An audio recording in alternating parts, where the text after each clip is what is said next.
Look, I know how this title sounds, but stick with me here because this gets so much worse before it gets better. I'm 25 now. When I was 11, my father Derek took me and my little sister Sadie on what he called a special camping trip, just the three of us. Said Mom needed a break, that we were going to have an adventure, roast marshmallows, the whole dad and kids bonding thing.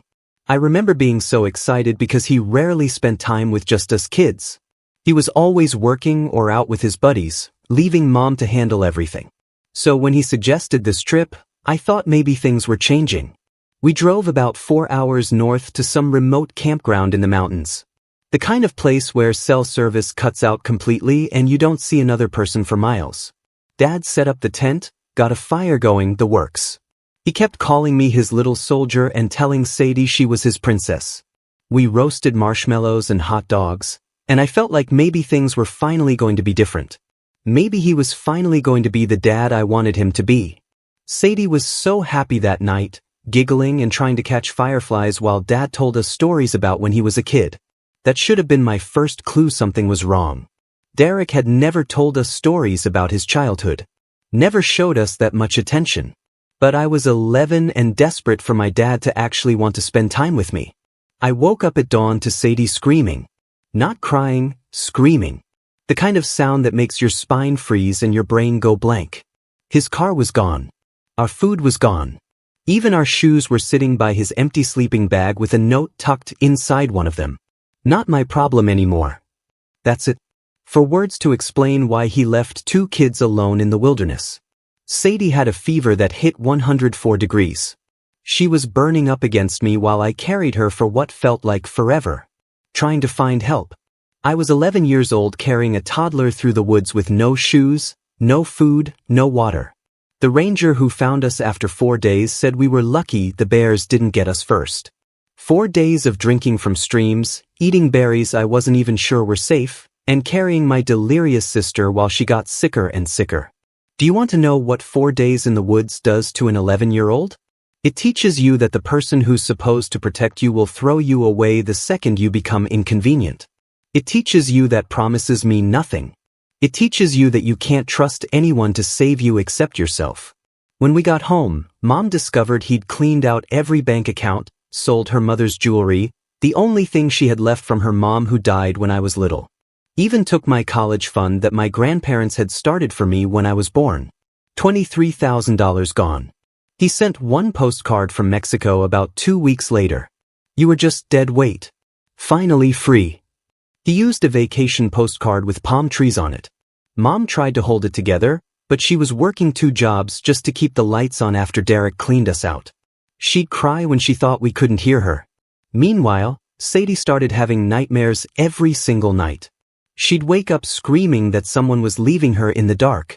She's 16 now and still can't sleep without lights on. She has panic attacks in completely dark spaces. Do you know what it's like watching your little sister suffer for years because of something that could have killed both of you? The thing is, everyone expected us to just move on, get therapy, focus on healing, be grateful we survived, but I couldn't let it go. Not the cold, not the hunger, not the way Sadie felt like she was going to die in my arms. And I sure as hell couldn't forget that postcard with its cheerful palm trees and Derek's neat handwriting telling us we were dead weight. Here's what nobody understood. I didn't want to heal from it. I wanted to use it. Every time someone told me to forgive and forget, I got angrier. Every time a counselor talked about letting go of resentment, I decided to hold on to it tighter because that anger was fuel and I was going to need all the fuel I could get. So, I got angry and stayed angry. I worked my ass off in school, not because I loved learning, but because I knew education was power. Got scholarships not because I was passionate about college, but because I needed to build myself into someone who couldn't be dismissed or ignored. Learned everything I could about tracking people down, about finances, about building credit, and establishing myself in the world. Every good grade, every promotion, every dollar I earned, it was all preparation for the day I'd find him again. Because I was going to find him. That was never a question. The only question was when. I spent my teenage years learning skills that most kids my age never thought about. How to do background searches. How to track financial records. How to find people who don't want to be found. I studied Derek like he was my major in college. I knew his social security number, his birthday, his mother's maiden name. I knew the names of his high school friends, and the job he had when he was 19. I made it my business to know everything about Derek so that when the time came, I'd be ready. And 3 weeks ago, I found him. Derek is living in a beach house in North Carolina. Not just any beach house.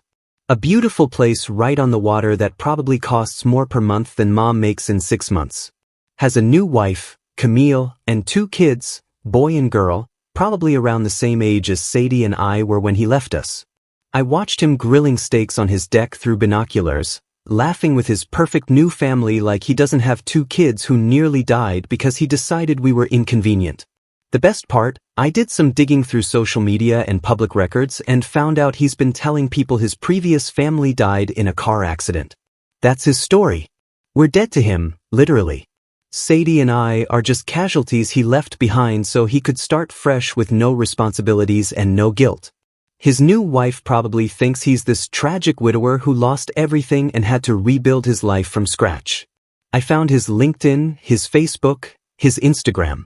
Saw pictures of him teaching his new son how to fish. Saw him walking his new daughter to school. Saw him and Camille at fancy restaurants and on vacation in places I've never been able to afford to take Sadie. All of it paid for with money he stole from us and the life he built on the foundation of abandoning his first family to die. But here's what Derek doesn't know. I'm not 11 anymore. I'm not helpless. I'm not dead weight. I spent years building myself up specifically for this moment. I have resources now that he couldn't imagine when he was writing that postcard. I have connections in places he'd never expect. I have skills he never taught me because he never planned to stick around long enough to see me grow up. And most importantly, I have every single piece of documentation about what he did to us, what he stole from us, and how he's been living off money that belonged to our family. His new wife has no idea who she married. His new kids have no idea their father is the kind of man who would leave children alone in the wilderness to die. His neighbors, who probably think he's this great family man. His friends who go fishing with him on weekends, his coworkers who see him as a reliable guy. None of them know the truth about Derek and what he's capable of when things get inconvenient. I've been watching him for 3 weeks now, learning everything about his new life, learning his routine, his friends, his weaknesses, and I've realized something that makes this even better. He's gotten comfortable, complacent. He thinks he's safe because enough time has passed. He thinks no one will ever come looking for him. He thinks the scared 11-year-old boy he left in the woods is gone forever. He's wrong. Tomorrow, I'm driving down to North Carolina, not to have some emotional reunion or closure bullshit that therapists talk about. I'm going there to introduce myself to his wife and kids, to show them exactly who Derek really is. To make sure everyone in his perfect little life knows the truth about the man they think they know. Because here's what I figured out during those 4 days in the woods, carrying my dying sister through terrain that could have killed us both. When someone tries to throw you away like garbage, the best revenge isn't just surviving. It's showing up when they least expect it and proving they couldn't break you. It's making sure they know that their comfortable new life was built on a foundation of lies. And that foundation is about to crumble. Sadie doesn't know I found him yet. She's been through enough. And I want to handle this my way first. But she deserves to know that the man who left us to die doesn't get to just live happily ever after while she still wakes up screaming from nightmares about being abandoned in the dark. Derek wanted to be free of his dead weight. Well, his dead weight is about to knock on his front door and remind him that some things you can't just leave behind in the woods. Update 1. Holy shit, Reddit. I don't even know where to start with this update. Some of you told me to be careful. Some told me to go for it. And a few told me I was crazy for even finding him. Well, I went through with it and now I'm sitting in my car outside a gas station 3 hours away from Derek's house trying to process what just happened. I drove down to North Carolina yesterday like I said I would. Spent the night in a motel about 20 minutes from his beach house going over what I was going to say, but honestly, nothing could have prepared me for what actually went down. I got to his place around 10 a.m. on Saturday. The house is even more beautiful up close. One of those modern beach houses with huge windows and a deck that wraps around the whole thing. I could see Derek inside through the kitchen window, making coffee in his bathrobe like he didn't have a care in the world. His new wife, Camille, was at the stove making what looked like pancakes, and I could hear kids laughing somewhere in the house. For a minute, I just sat there in my car watching this perfect family scene. And I felt that familiar rage building up. This man who left me and Sadie to die was living this comfortable life while my sister still can't sleep in the dark. I walked up to the front door and rang the bell. Derek answered. And the look on his face when he saw me was something I'll never forget.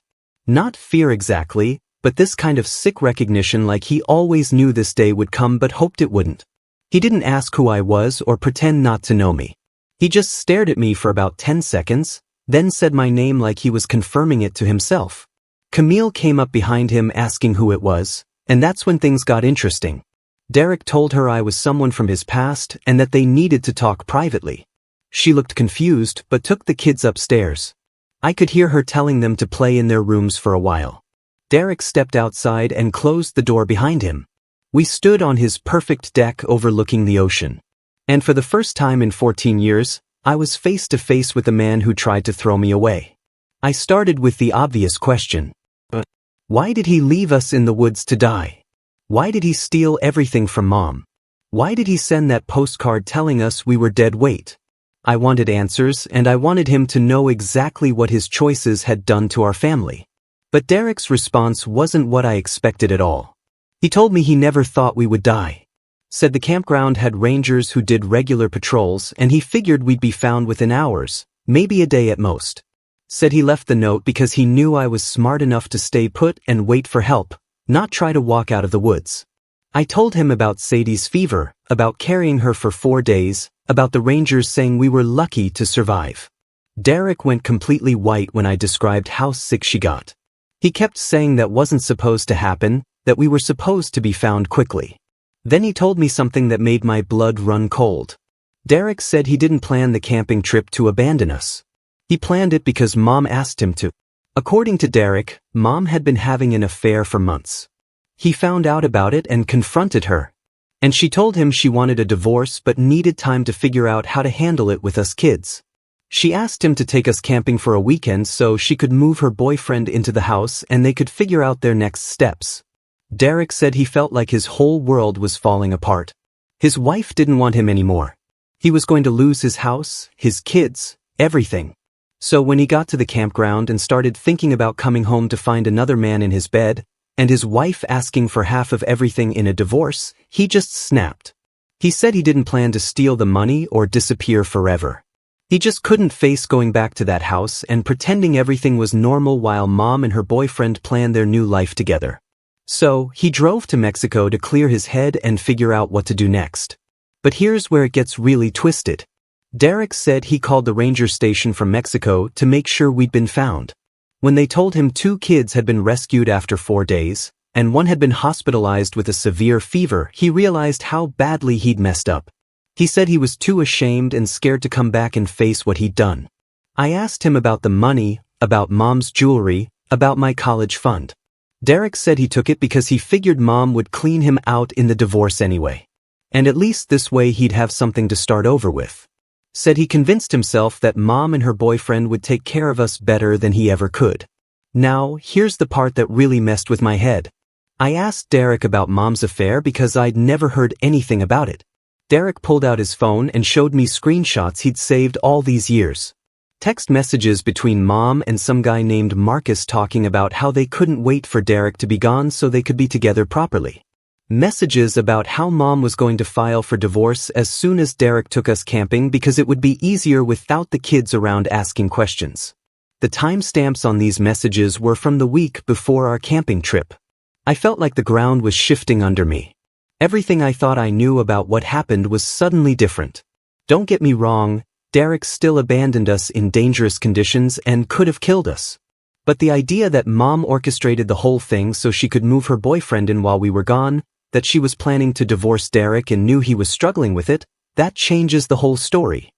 Derek said he's thought about us every day for 14 years. Said he follows my social media accounts and keeps track of how we're doing. He knew I graduated college, knew I got promoted at my job last year. Knew Sadie made honor roll. Said he's proud of how we turned out, but didn't feel like he had the right to contact us after what he did. I asked him why he told people his first family died in a car accident. Derek said it was easier than explaining that he abandoned his kids in the woods because he couldn't handle his wife cheating on him. Said he was ashamed of what he did and the lie just snowballed from there. Then Derek said something that completely floored me. He said he's been putting money aside for years to pay back what he took from us. Said he has about $40,000 saved up that he considers ours plus interest. Said he was waiting until we were both adults to figure out how to get it to us without disrupting our lives. At this point, Camille came outside to check on us. Derek introduced me properly this time, told her I was his son from his previous marriage. Camille went pale and asked if this was about the car accident Derek had told her about. Derek looked at me, then told her there was no car accident, said he needed to tell her the real story about what happened to his first family. Camille sat down hard in one of their deck chairs while Derek explained everything about Mom's affair, about abandoning us, about the money, about the lies he'd been telling her. Camille just stared at him while he talked. And when he finished, she asked me if it was all true. I told her it was true that he left us in the woods and we almost died. I told her it was true that he stole money from us and disappeared to Mexico. But I also had to admit that the stuff about Mom's affair was news to me, and I didn't know if it was true or if Derek was just trying to justify what he did. Camille looked at Derek and told him she needed time to process this. She took their kids and went to her sister's house for the rest of the weekend. Said she couldn't look at him right now, knowing he'd been lying to her about something this big for their entire relationship. After Camille left, Derek and I talked for another 3 hours. He showed me more evidence about Mom's affair. Old phone records, credit card statements showing charges at hotels, emails between Mom and her lawyer about divorce proceedings that started before the camping trip. It's all from 14 years ago, but Derek kept everything. Here's what's really messing with me. If Derek is telling the truth, then Mom sent us on that camping trip knowing she was about to blow up our family. She let Derek take us away so she could move another man into our house. And when Derek never came back and we were found half dead in the woods, she never told us about her role in setting up the whole situation. I asked Derek why he never tried to get custody or fight the divorce. He said he felt too guilty about what happened to us to claim he deserved any rights as a father. Said he figured we'd be better off thinking he was just a deadbeat who abandoned us rather than knowing the whole complicated truth about Mom's affair and how it led to him breaking down completely. Derek gave me copies of all the evidence about Mom's affair and the divorce paperwork. Said I could do whatever I wanted with the information, but he thought I deserved to know the whole story now that I was old enough to understand it. Before I left, Derek wrote down his phone number and asked if there was any chance I'd be willing to stay in contact. Said he understood if I never wanted to see him again, but he'd like the chance to be part of my and Sadie's lives if we were open to it. Said he knows he can never make up for what he did, but he'd like to try to be a better father now than he was then. I took his number, but didn't make any promises. I'm still processing everything he told me. The drive home has been a nightmare. I keep going back and forth between being angry at Derek for abandoning us and being angry at Mom for potentially setting the whole thing in motion. Was Derek wrong to leave us in the woods? Absolutely. Could we have died? But if Mom really was planning to divorce him and move another man into our house while we were gone, then she's not the victim I thought she was either. I don't know what to do with this information.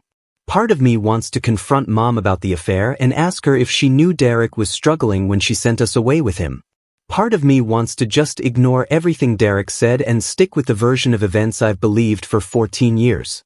But I can't stop thinking about those text messages between Mom and Marcus. If they're real, then Mom was planning our whole new life while Derek was planning to take us camping.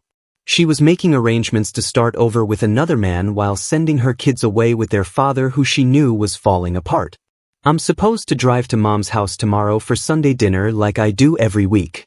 I don't know how I'm going to sit at that table and pretend I don't know what I know now. I don't know how I'm going to look at her and not ask if she sent us away so she could be with Marcus. And I still don't know if I should tell Sadie about any of this. She's finally doing better. Finally sleeping through the night sometimes. Do I have the right to potentially mess that up by telling her that maybe our abandonment wasn't just about Derek being a selfish asshole, that maybe Mom had a role in it too? This is so much more complicated than I thought it would be. When I knocked on Derek's door yesterday, I went there looking for simple answers, and instead I found a whole other side to the story that I never knew existed. I'm going to need some time to figure out what to do next. Jesus Christ, Reddit. I thought things were complicated after talking to Derek, but Sunday dinner at Mom's house turned into something I never could have prepared for. I'm writing this from my apartment at 2 a.m. because I can't sleep and I need to get this all out. So, I went to Mom's house yesterday for our usual Sunday dinner, carrying those screenshots and documents Derek gave me like they were burning a hole in my pocket. I'd spent the entire drive trying to figure out how to bring up a 14-year-old affair without completely destroying our relationship. Mom made her usual roast dinner, and we sat at the kitchen table like we do every week. Sadie was there, too, talking about some school project, completely oblivious to what was coming. I kept looking at Mom, trying to see her differently now that I knew what Derek had told me. About halfway through dinner, I couldn't take it anymore. I asked Sadie to go watch TV in the living room because I needed to talk to Mom about something important. Sadie rolled her eyes, but left us alone. Mom immediately got that worried look she gets when she thinks something's wrong. She asked if I was okay, if work was going well, if I needed money, normal mom stuff, which made what I was about to do feel even worse. I pulled out my phone and showed her one of the screenshots Derek had given me, a text message between her and someone named Marcus from 2 weeks before the camping trip. The message said something about how they needed to be more careful until Derek took us away for the weekend, and then they could finally be together without sneaking around. Mom's face went completely white when she saw it.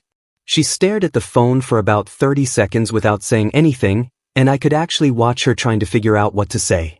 Finally, she asked me where I got that screenshot. I told her I'd found Derek and confronted him about abandoning us. Told her he'd given me evidence that she'd been having an affair before the camping trip and that she'd asked him to take us away so she could move Marcus into the house. Mom put her fork down and just sat there for a minute. Then she started crying. Not the angry crying you'd expect from someone being falsely accused, but this quiet, guilty crying that told me everything I needed to know. She told me it was true. All of it. Mom said she'd been having an affair with Marcus for about 8 months before the camping trip. Said she'd been unhappy in her marriage for years, but didn't know how to leave Derek without losing US kids or the house. Marcus was divorced and had his own place, and they'd been talking about her moving in with him, but she needed time to figure out how to make it work. When Derek found out about the affair and confronted her, Mom said she panicked. She knew Derek would want a divorce and would probably fight for custody, and she was terrified of losing us. So, she asked Derek to take us camping for the weekend so she could move some of her stuff to Marcus' place and they could figure out their next steps without us seeing the chaos. But here's the part that really messed me up. Mom said she knew Derek was struggling with the news about the affair. Said he'd been drinking more and getting angry about everything. She knew he was unstable, but she sent us away with him anyway because she needed the time to get her life in order. I asked her directly if she thought Derek might do something dangerous when she sent us on that trip. Mom looked at me for a long time before admitting that she was worried about it, but she convinced herself that Derek loved us too much to actually hurt us. Said she thought the worst that would happen was Derek would come back early and they'd have to deal with the divorce drama sooner than planned. She never imagined Derek would abandon us completely. Never thought he'd take the money and disappear to Mexico. Never thought we'd spend 4 days in the woods almost dying while she was moving another man into our house. Mom said when Derek didn't come back Sunday night like he was supposed to, she started to worry. When the Rangers called Monday night to say they'd found us, she was horrified. Said she realized she'd put her need to reorganize her life ahead of keeping us safe. I asked her why she never told us about the affair or her role in setting up the camping trip. Mom said she was ashamed of what she'd done and didn't want us to know that our family fell apart because she was cheating. Said it was easier to let us think Derek was just a deadbeat who abandoned us than to explain that she'd been lying to everyone for months and had sent us away with someone she knew was falling apart. Then I asked her about Marcus. Where was he when we were found half dead in the woods? What happened to this great love affair that was worth risking our lives for? Mom's face crumpled when I asked that. She told me Marcus left her 2 days after we were found in the woods. Said when he realized the situation had gotten so complicated and that Derek might come back looking for revenge, he decided it wasn't worth the drama. Just packed up and moved back to his ex-wife in another state. So, Mom lost Derek, lost Marcus, and nearly lost us. All for an affair that didn't even last a week after Derek disappeared. She'd blown up our entire family for a man who abandoned her the second things got difficult. But wait, it gets worse. I asked Mom if she'd been in contact with Derek at all over the years. She said, no, not directly. But then she admitted something that made me want to throw up. 3 years ago, Derek sent her a letter with a cashier's check for $15,000. No return address, but the postmark was from North Carolina. The letter said he knew the money couldn't make up for what he'd done, but he wanted to help with our expenses. Asked her to use it for Sadie's therapy or my college loans or anything we needed. Mom never told us about the money. She kept it in a separate savings account and has been using it to help pay for Sadie's therapy sessions and some of my student loan payments over the past few years. When I asked why she didn't tell us, she said she didn't want us to think Derek was trying to buy forgiveness or that we owed him anything. This means Derek has been trying to help support us for years. And Mom let me go on hating him and thinking he never cared about what happened to us. She let Sadie continue believing her father was a monster who threw us away like garbage while secretly using his money to pay for her recovery. I told Mom about everything Derek had told me, about how he's been following our social media, how he's proud of our accomplishments, how he's been saving money to pay us back, about how he offered to have a relationship with us if we were willing. Mom started crying harder when I told her that. She said she'd been terrified for years that Derek would come back and try to take us away from her. Said she convinced herself that keeping us angry at him was protecting us from getting hurt again.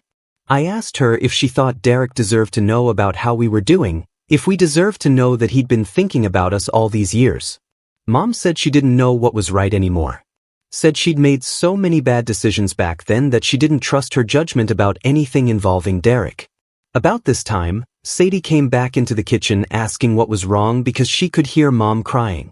I looked at Mom and asked if she wanted to tell Sadie the truth or if I should. Mom said she needed to be the one to tell her.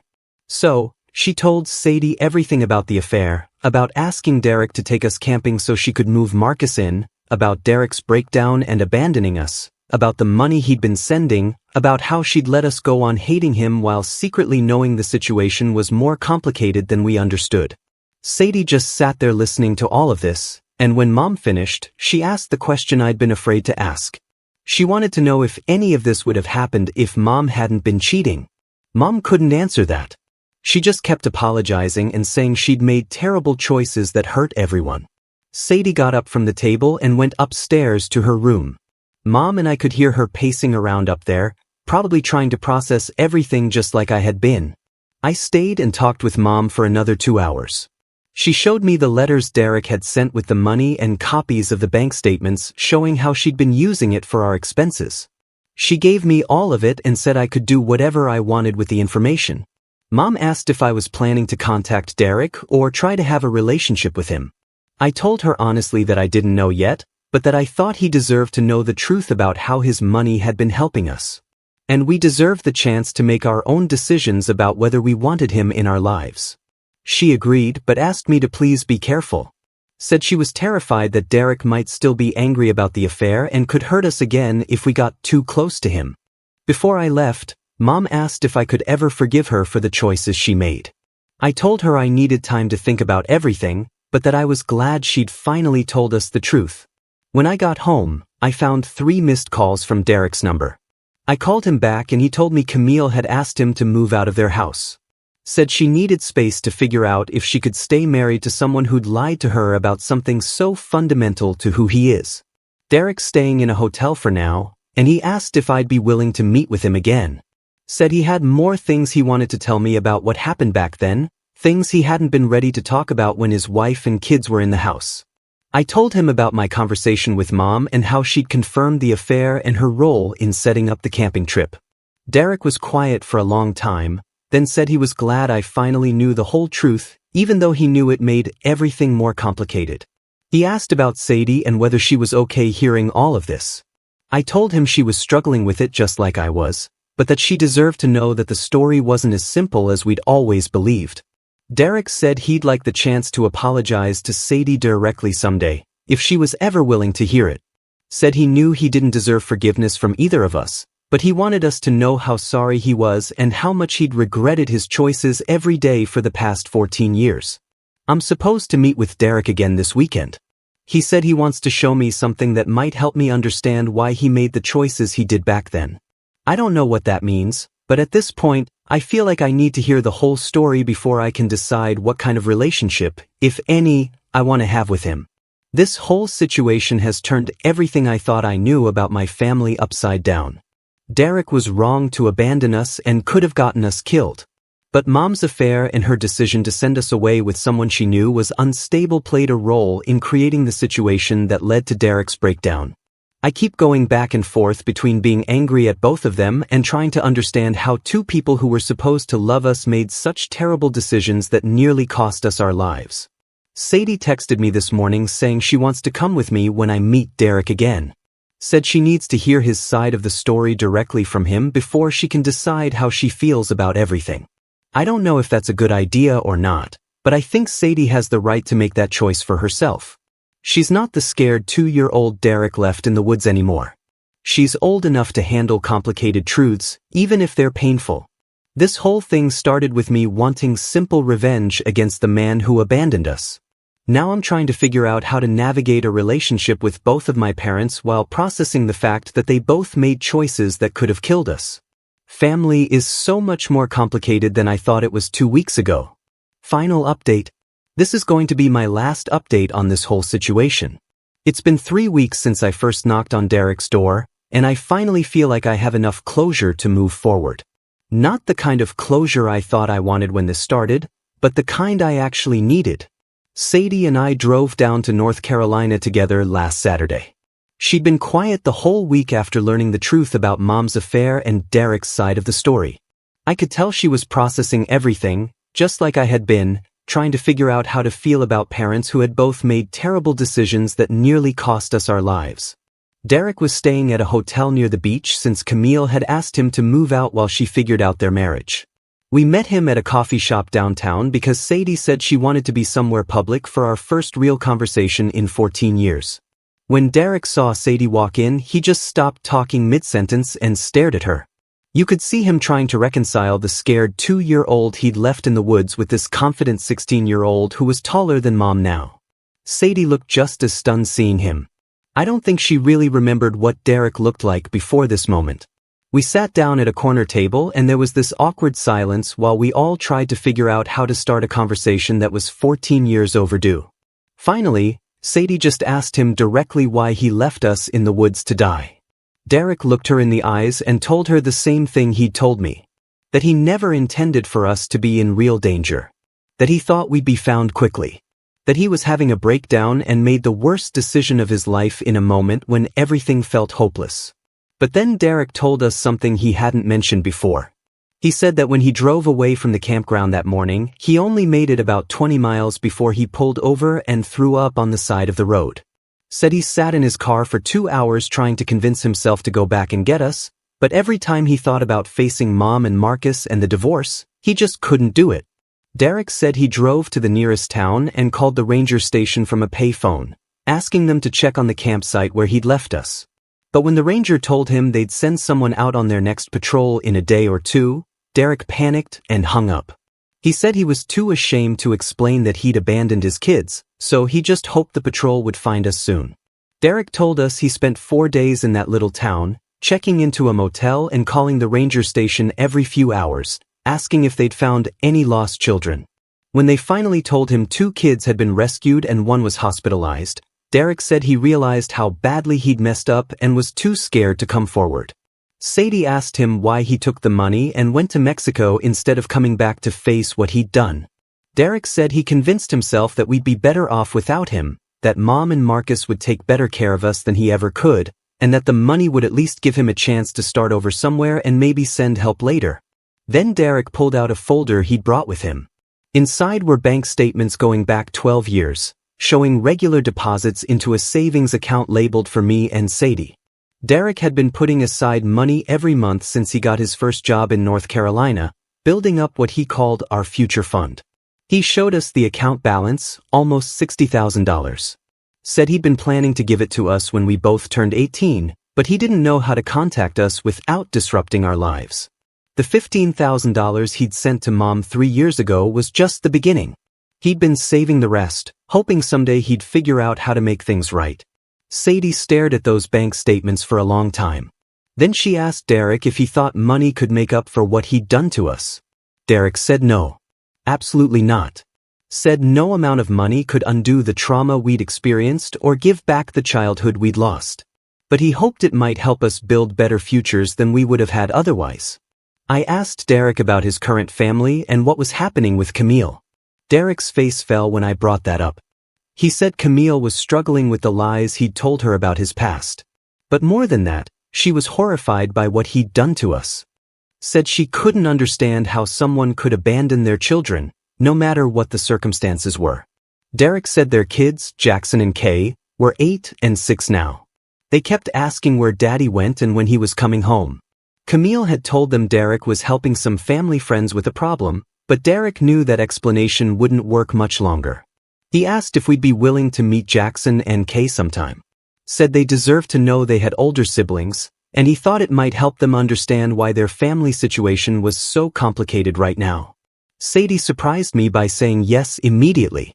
Said she wanted to meet the kids Derek had been able to be a father to, even if he hadn't been able to do that for us. We talked for 3 hours at that coffee shop. Derek answered every question we had about the past 14 years, about his life in North Carolina, about how he'd been keeping track of us, about the guilt he'd been carrying. By the end, I realized something that caught me off guard. I wasn't angry at Derek anymore. I was still hurt by what he'd done. I was still processing the trauma of those 4 days in the woods. But the burning rage that had motivated me for 14 years was gone. Maybe because I finally understood that Derek's decision to abandon us wasn't about not loving us. It was about his own mental breakdown and inability to cope with his life falling apart. That doesn't excuse what he did. Nothing excuses leaving children in a dangerous situation, but it made it human instead of monstrous. Sadie asked Derek if he wanted to be part of our lives going forward. Derek said he'd like that more than anything, but he understood if we needed more time or if we decided we didn't want a relationship with him. Said he just wanted us to know that not a day had gone by in 14 years when he didn't think about us and regret his choices. We made plans to stay in touch. Derek gave us his phone number and email address. We exchanged social media information so he could see what we've been up to without having to lurk on our profiles anonymously. Sadie even asked if she could call him sometimes when she has panic attacks at night.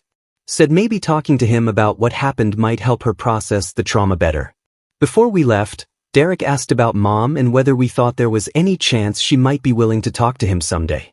Not about getting back together, he knows that ship sailed long ago, but about co-parenting and maybe helping Sadie and me navigate having relationships with both of them. I told Derek I'd talk to Mom about it, but I wasn't sure she was ready for that conversation yet.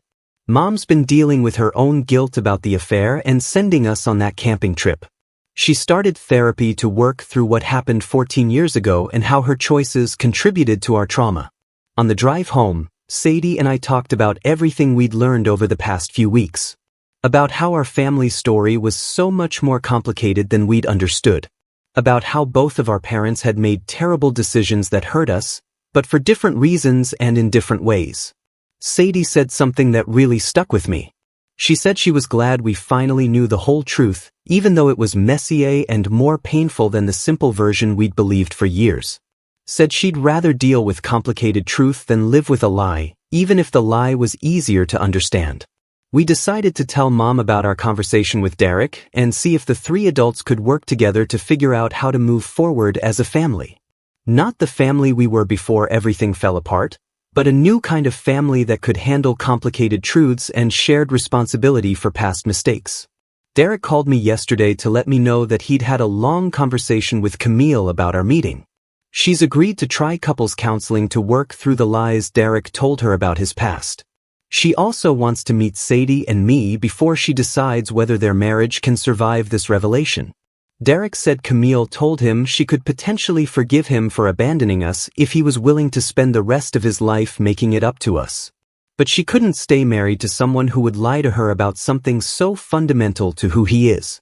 They're going to work on rebuilding trust, but it's going to be a long process. I've been thinking a lot about forgiveness lately. Not the kind where you pretend something didn't happen or that it didn't hurt you, but the kind where you acknowledge that people can do terrible things without being terrible people. Derek was wrong to abandon us.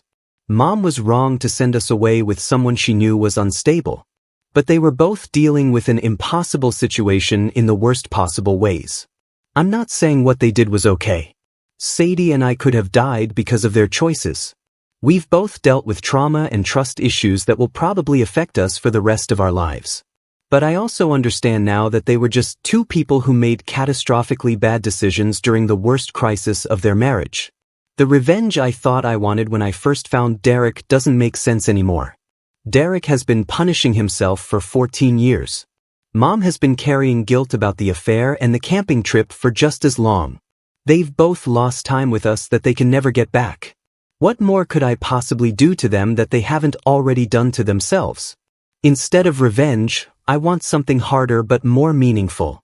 I want to build relationships with both of my parents that are based on truth instead of lies. I want to help Sadie continue healing from the trauma we experienced. I want to meet Derek's other kids and maybe be the kind of big brother to them that I never got the chance to be when I was 11. This whole experience taught me that sometimes the most satisfying ending isn't getting revenge on the people who hurt you. Sometimes it's discovering that the story you thought you knew was incomplete. And the real story is more complicated, but also more human than you realized. Derek isn't the monster who threw us away like garbage.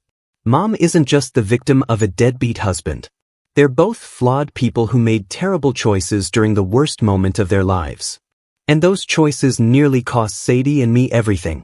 But we survived. We grew up strong and resilient and capable of handling complicated truths. And now we get to decide what kind of family we want to be going forward. That feels like a better ending than any revenge could have provided. Thanks for following this journey with me. Sometimes you don't get the ending you planned for, but you get the ending you actually needed.